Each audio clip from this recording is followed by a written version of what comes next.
Before we begin, we'd like to let you know that we really are grateful for all the love and support you've given us. Here at Psych2Go, our mission is to make content on mental health more accessible to everyone. So let's continue. When you've got something big on your mind, being called an overthinker makes you feel invalidated, frustrated, and disappointed in yourself. But how do you know whether or not you are overthinking? In this video, we've put together an objective list designed to give you perspective on your own thoughts. With these 10 signs, you can figure out whether you might be overthinking or not. 1, you have stressful daydreams. Do you daydream about the future? Everyone daydreams from time to time. You dream about succeeding in your career, meeting your soulmate, or living the lifestyle you've always imagined. These healthy daydreams feel happy and uplifting, but overthinkers daydream in a different way. Instead of looking fondly into the future, overthinkers imagine every way something could go wrong. Their negative daydreams create all kinds of unnecessary stress. In other words, they worry about the future way before it actually happens. If you're imagining all the ways your dreams could go wrong, you may be overthinking. 2, you feel vulnerable.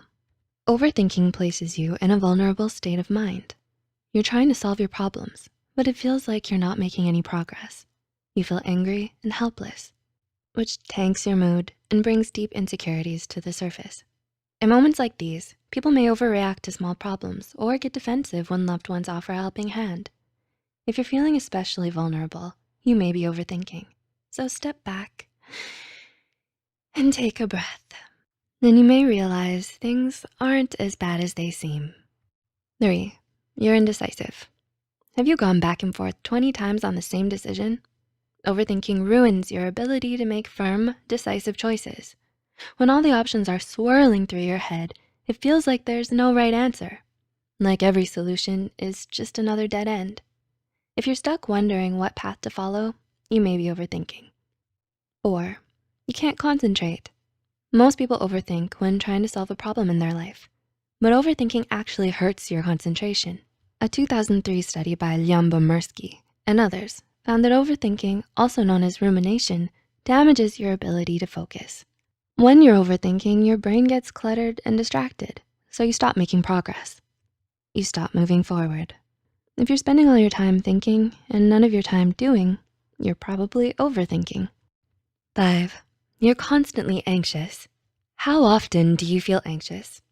Hundreds of studies have discovered links between overthinking, also known as rumination, and anxiety. When you feel insecure or doubtful about something, your anxiety stimulates nervous, unhelpful thoughts. Not only do these thoughts cloud your judgment, they also create even more anxiety. In other words, anxiety and rumination feed off each other, while heavily impacting your mood and motivation. A book by Nolan Hoeksema explains that ruminators have significantly more anxiety than the average person. So if your thoughts are making you anxious, you may be thinking too much.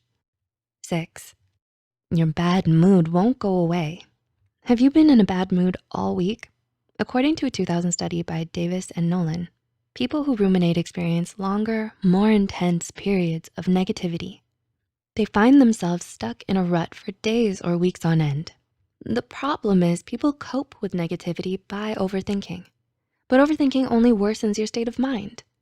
If your bad mood just won't go away, you may be overthinking. 7, you avoid things you like. When you're overthinking, your thoughts take over your life. It may feel like you can't do anything but focus on these unsolvable problems.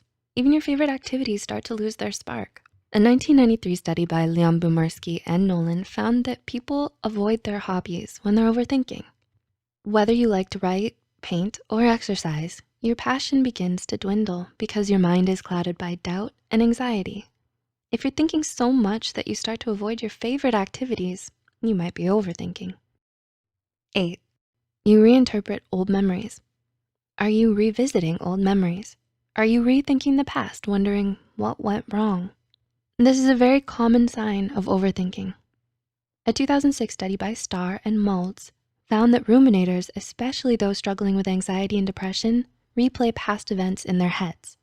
If you're revisiting embarrassing moments and missed opportunities, you're probably overthinking. 9, you want a deeper reason.